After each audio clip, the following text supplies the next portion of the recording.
I've seen a lot of change, been through a lot of pain. Some things are not the same as they were a year ago.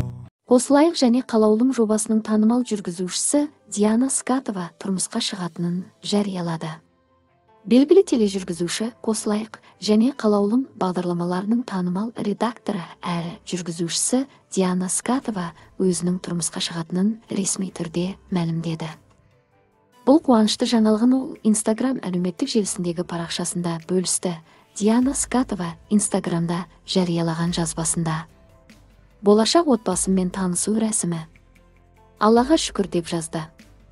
Осылайша ол жеке өміріндегі маңызды кезеңді жанкүйерлерімен бөлісуді жөн көрген. Тележүргізушінің бұл жаңалығы желі қолданушылары арасында қызу талқыланып, жанкүйерлер мен оқырмандар тарапынан көптеген құттықтау пікірлерін жинады. Олар «бақытты болыңыз, қуанышыңыз құтты болсын, отбасыңызға береке тілейміз» сынды жылы лебіздерін білдірді. Диананың болашақ күйеуі жайлы толық ақпарат әзірге жарияланбаған. Алайда желі қолданушылары оның таңдауы Сұлтан есімді азаматқа түскенін жарыса жазып жатыр.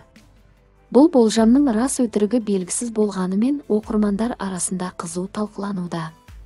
Еске сала кетейік, Диана Скатова мен Сұлтан Бенд бұған дейін Қосылайық жобасының жаңа маусымынан кеткен болатын.